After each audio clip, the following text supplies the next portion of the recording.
Welcome back to Blue Wave Pod. I'm your host, Eric Heffinger, and today I'm driving to two different campaign events to catch up with two candidates that we've already talked with on the show. I don't know if podcasting while driving is legal, but I'm going to give it a try today, so hope I don't get pulled over. The first event that I'm going to is with Ken Harbaugh, who is running for Congress in the Ohio 7th. Honestly, Ken Harbaugh is one of my favorite candidates. If we can get this man to Congress, we will do this nation a favor. He is outstanding. And he's holding a Coffee with Ken. It's a smaller event where people can come and ask him questions. It's like a town hall style. And surprisingly enough, that's outrageous in the Ohio 7th, where his opponent, Bob Gibbs, hasn't had these in years and years and years. People just can't talk to him. They can't meet him and get to know him. Ken's doing that, and he does an outstanding job doing that. And that's why I love him as a candidate so much. We're going to talk to him. I'm going to definitely talk to him about the Ohio 12th election that just happened with Danny O'Connor, where he lost. Well, they're recounting right now, but it appears that he lost by less than a percentage point, which for a district like Ken is running in, that's outstanding. Ken needs to pick up 30 percentage points from the last Democrat that ran in 2016. Well, Danny O'Connor did that and just lost by that smidgen. So that is amazing news that these unflippable districts are that close. And when you have an outstanding candidate like Ken Harbaugh, it's something that can be done. And I really believe that if anyone can do it, this man can do it. The second event that we're going to go to is with my friend Tim Piatt, who is running for the Ohio State House. He was on a couple episodes ago. Well, actually, Ken was on a couple episodes ago, too. He was on our first episode. But Tim was on the episode First Time, Long Time that we had. We're going to catch up with him as well, and I'm going to talk to him about fundraising because it's a fundraiser that he's holding in Cuyahoga Falls. So first up is Coffee with Ken at Cool Beans Cafe in Medina, Ohio. I'm here with Ken Harbaugh. I'm at Cool Beans Cafe in downtown Medina. We just had a Coffee with Ken where people got to ask questions, which is unheard of for an Ohio 7th representative, right? I mean, Bob Gibbs hasn't done anything in years. Who knows? It's hard to find them. Right. So, Ken, we talked to you in January of this year, which is a lifetime ago in politics. What's changed on the road? We have got our ground game up and running, this army of volunteers out knocking on doors and making calls and writing postcards. We're hitting close to 5,000 doors every weekend, and it's just a reflection of the extraordinary energy on the ground. Ohioans from both sides, frankly, who have had it with a political class that isn't representing them, and they want change in November, and they're going to get it. The election for the Ohio 12 just happened. Danny O'Connor lost, it appears, as they're tallying the votes again, by less than 1%. I would say it's a similar district to yours in a lot of ways, but he ended up losing. But it was so close. Does this energize you at all? Does it make you feel a little nervous that you might not be able to pull this off? How do you feel after watching those results come out to what you're going to go to in November? Well, the numbers aren't final, so we're still holding out hope for Danny, but the fact that he was able to make up an extraordinary amount of ground in such a short period of time is, again, evidence of what's going on the ground among Ohioans of all political stripes who are sick and tired of a political class that isn't serving them, isn't working for them. It has energized us, although I'll be honest, we're keeping our head down in the Ohio 7th and focusing right here. But that's an adjacent district. I was out on doors with the O'Connor campaign, helping him out in the home stretch there, and just about everyone I talked to said, you know what, can we just set politics aside and talk about what's best for the country? I'm hearing that everywhere I go. And it's why our country over party motto is so resonant. It's how I've lived my life, and it's how we're running this campaign. When we talked to you back in January, you said the number one issue that people were talking to you about was healthcare. Has that changed at all as you're going? Now you're going door to door. Before it was a little cold to go door to door, but now you're going door to door. Has that changed when you talk to people?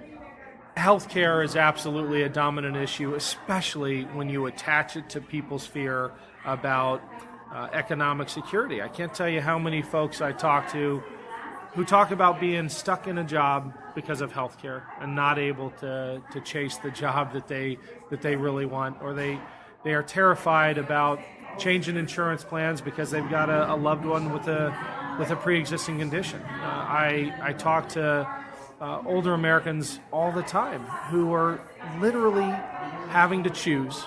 In the richest country on earth, they're having to choose between filling their prescriptions and putting food on the table. That's unconscionable. That is not what I fought for as a U.S. Navy pilot. So we also talked to you earlier about your experience in foreign policy, being with Team Rubicon, being in the Navy and whatnot. Have you seen an uptick in the amount of people that want to talk foreign policy in such a small district? Because a lot of times they say, it may happen in China, but nobody in rural Ohio really cares about that. Do you see it a lot more? I have. I've seen an uptick, and I think that is a direct result of people's fear that outside forces are attempting to undermine us, and that our democracy itself is at stake. And in a very real way, they seem to be looking to someone who's been on the front lines of that. I mean, a lot of my missions as an intelligence pilot were flown off of Russia, and I think they're asking me questions because they know what I put on the line and the risks I took, and they want my opinion on it. So it is coming up a heck of a lot more. Do you think Russia is a topic that Democrats should run on more prominently? Well, it's certainly a question that I'm going to answer when I get it, but I will tell you the vast majority of conversations that I'm engaging in are about healthcare and jobs, and making sure that we are representing those kitchen table issues, that we're talking about the kinds of things that keep people in the Ohio 7th up at night. I got to bring this up. You are a Goliath in fundraising in the state of Ohio. You're one of the best Democrats to do this right now. And there's a lot of Democrats that are struggling. And you talked about this in the coffee talk you just had here, that you're not taking money from corporate PACs. So how are you getting your money? I think part of the way we've been so successful is by living up to our principles, that we're not going to be bought by corporate PACs, that we're going to make the case to actual human beings about why this race is so important, why the stakes are so high, and that initial pledge to not take any corporate PAC money might have scared some folks on the team about how we were going to pull it off. But over time, it really inspired people to help us out, and it's made all the difference. Sticking to your guns, sticking to your principles pays off in the long run. As we're getting into the home stretch here, what do you need from your supporters and people around the state, or even the country that listen to this? Yeah. What do you need from them? You guys are our secret weapon. We have something that the other side doesn't. Blue Wave Pod is the secret weapon? You personally, Eric. It's all you, man. No, it is the people power that are powering this campaign. The other side is probably going to have more money at the end of the day, because they'll always be able to pour more of that corporate PAC money in. But they're not going to have this volunteer army that is knocking on doors, that is writing postcards, that is making calls. If that's not your thing, you know what? Drive some of our volunteers around. We got a dozen ways you can plug into the campaign. Just reach out to one of our field organizers, or find us at kenharbaughforcongress.com. We need your help, because we win this with people. Ken, thank you and good luck. Thank you, Eric. Ken Harbaugh is everywhere, and I can't tell you how many times I've gotten to talk with the man and see him around town. And he's not even in my congressional district, which is the crazy thing. The man is working his butt off to get that job, and he deserves it. And if you can help him in any way, do so. Okay, and now I'm headed over to Cuyahoga Falls, where I'm going to the Kashmir Cricket for a fundraiser. It's a fundraiser for Tim Piatt. He's running for the Ohio State House. He's up against a guy with a lot of money and a lot of name recognition in the town. I want to talk to him also about the Ohio 12th, because we're in Ohio, and what he feels about this blue wave happening. But mostly what I'm going to talk to him today about is fundraising. And it's something that's really intrigued me is how do you get the money to actually run these races? Since this is a fundraiser, let's talk about that. Tim, it's been a couple of months since we talked to you. Right. Running for Ohio State House. How's it going? It's actually going really well. We have really dedicated ourselves to getting out, knocking on doors, talking to people, but especially listening to people. And what we found is people are really appreciative that we're out. We started knocking doors really in earnest late May, early June, and people were amazed we were out as early as we were. And so many of them just said, we really appreciate you being out here. Have they seen your opponent out? No, not at all. What's really amazing is the guy has been a representative now for this district since 2011. And most of the people we knock on doors, they say, well, who's our current state rep? And I tell them, and they said, oh, yeah, we've eaten at his Italian market. I didn't know he was the state rep. So it's amazing, actually, isn't it? Because most people around me don't know their state rep either. Yeah. And these people, they just rubber stamp them when they go in to vote because it has that R next to their name, it seems like, but they don't even know who they are. Absolutely. People know their federal, they know their congressional person, and they know their local governments. And I've run into more people that were frankly surprised that we had a state legislature in Ohio. When I've said, I'm running for the Ohio House of Representatives, and they say, Congress. And I say, no. Oh, the Ohio Congress. And I say, well, yeah, I guess it's kind of like that. But that's what we've run into. So it's really been kind of uphill in that regard, just kind of getting people to know what it is that we're even running for. But once we talk to them, they're very happy that we're there. That's eye-opening that we have to educate our neighbors about what we're even doing. Yeah. Yeah, it's almost like it's a failure of the civics instruction in the state, but people just don't realize. I think it's part of it is because state reps are part-time. I'm Tim Piatt, your Civics 101 instructor, running for the State House. That's right. But I mean, it's just not. It's not a level of government that you really interact with much. You know who takes care of your streets, which is going to be your local government. You know why the State House makes more rules that affect you than Congress does. You're absolutely right. You're absolutely right. I don't know what the answer to that is. It's a great question, and it's a great little study. Maybe for podcast number 2 for you guys, is why don't people know anything about our state government?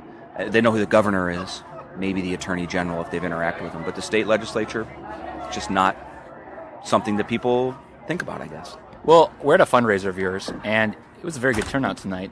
We actually stepped outside. It's very loud inside, but it's muggy out here as we sit and sweat. You had a good turnout. There's obviously people in town here that know who you are. We're at the Cashmere Cricket. That's right. That's a very nice place in Cuyahoga Falls. Shout out to them. Fancy name bar. Yes. Big plug. We'll tag them. But we, the people that were here tonight, we had a lot of civic leaders, local leaders, mayors, but also a lot of citizens that really have been with me kind of from the beginning. And they've gotten to know me, and they believe in me, and believe in the change that we're going to be bringing. And we're pretty happy with that. And it was a great turnout. I was really happy with it. Let's talk fundraising. Sure. How do events like this do? Is this your main source of income, or what's bringing in the money for you? In the primary, this was a main source of income because a lot of people don't like to contribute during primaries. Biggest form of fundraising is calling, frankly, think of it as concentric circles. Your inner circle is your family and friends. That's who you start with. And then you work your way out to people that you kind of know. Then you start looking up people that maybe have contributed to other campaigns in the past. And then you talk to your organizations, your labor organizations, your civic organizations, your democratic organizations. That's where you can try to rope in some money. But events like this are great for fundraising, but it's also great for getting your message out, getting people fired up, accessing volunteers and things like that. So that's really what this is all about. So how much money do you need? In a race like this, people always are wondering if they can't afford it, if they're going to run themselves. That's a big question for a first-timer. How much money do you think you need for a state house run? Depends on the district. If it's a competitive district, if it's a non-competitive district, you could probably get by with $50, I don't know. But in a competitive district, in order to probably do what we're going to need to raise between $100,000 and $200,000, if not more.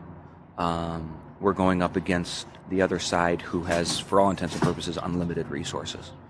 So I know somebody who ran in 2016, and his opponent ran a bunch of ads against him during Game 7 of the World Series when the Indians were in the World Series. And I can't imagine how much that ad spot cost.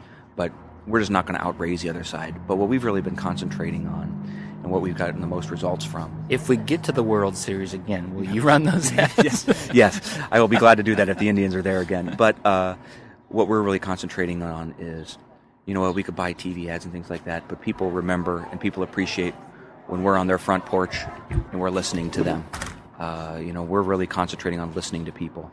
And that costs time, obviously, but I've been able to pick up some great volunteers, and I've got a great campaign team. And we do the free stuff, which is talk to people.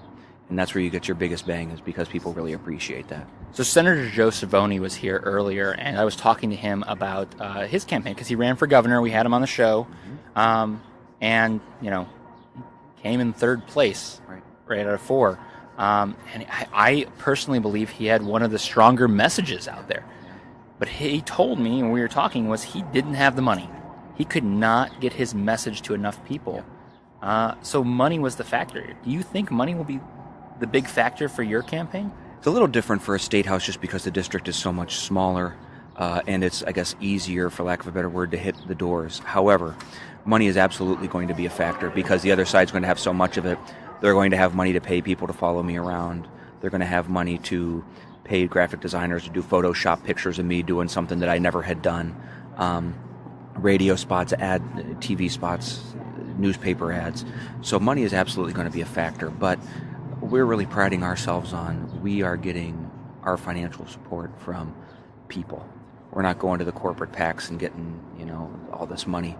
So many Dems are doing that right now. And I applaud them for it, and I think that's the right thing to do, because I think we need to change the rules on how you finance this. But when you're up against those Goliaths with all that money, is it really the smartest idea to do that? The important thing is, to do good, you've got to win. So you got to win. But I think that also, and this is something that's impressed me about so many of the Democratic candidates that I've gotten to know, is they're just good people. And they say, you know what, in the end, the most important thing you've got is your integrity. And we need to be able to go to sleep at night and be able to sleep with a clear conscience. And if I am accepting some of those corporate PAC money or NRA money or something like that, I can't sleep with a clear conscience, in addition to the fact that you just don't agree with their positions. So it's pounding the pavement, $20, $50, $100, getting out on social media. I've had people from across the country donate to my campaign. I had somebody from Colorado. I just had a random person from Virginia who I've never met before donate money to me because she found me on social media. I think it was because I have a great picture of my dog on my social media account. That's definitely it. Yeah. The paw picture with the family on, that's definitely I think my dog has raised more money for me than anybody else. But those are the kind of things that you're going to build on. And it's tough. It's absolutely hard.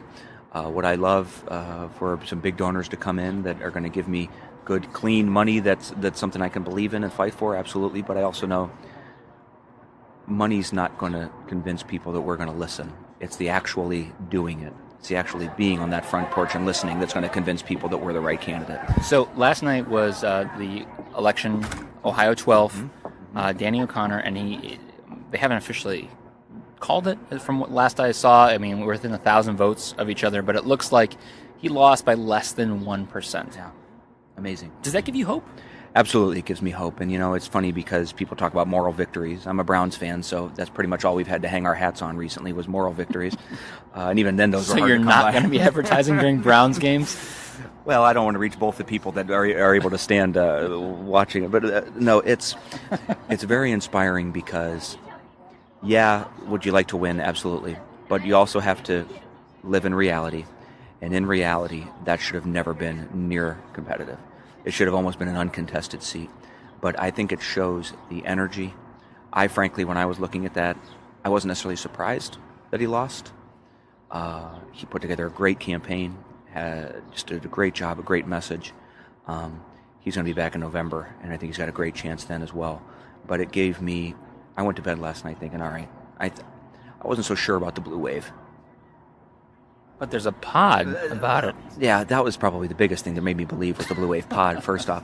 But it's, I think it's real. And I think that you have these districts, for example, mine, which is a Dem district. But my opponent has high name recognition, and that's literally it. But I think the Dems now are realizing hey, wait a second, we can't just elect somebody because we recognize the name. We need to elect somebody who's actually going to work for us.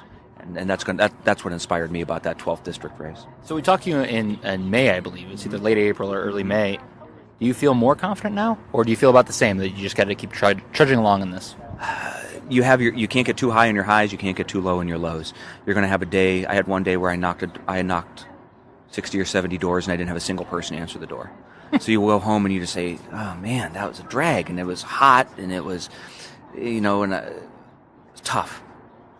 But the next day you go, and just kind of when you're feeling at your lowest, you knock on a door and someone says, you know what, I'm a registered Republican, but you've got my vote because I've never seen your opponent before. And that's the kind of stuff that buoys your spirit. So you can't get too high in the highs, you can't get too low in the lows. From a confidence level, I'm a pretty confident guy anyway. I've been lucky enough to assemble a really great team. Got a great campaign manager who puts up with me and just does a bang-up job. I've got a phenomenal field organizer who has done this across the country with great success. They all tolerate my craziness sometimes. But I recently picked up Sherrod Brown's endorsement. I've gotten to know the senator. Big score. Yeah, he's just inspiring, and he and I do a lot of the same things for a lot of the same people, and we cross paths a lot. And when I picked up that endorsement, people are starting to realize that we've got a real chance here, and that momentum has given me a lot of confidence. Awesome. Well, thank you for talking to us again. We're going to keep up with your campaign. Great. We'll check in with you as we get closer to the election. Good luck. Let your audience know here. What do you need from them? What I need from them is follow me on Facebook or Twitter. Twitter is at Piatt Forward, Piatt, and then the word forward. Same thing on Facebook, Piatt Forward.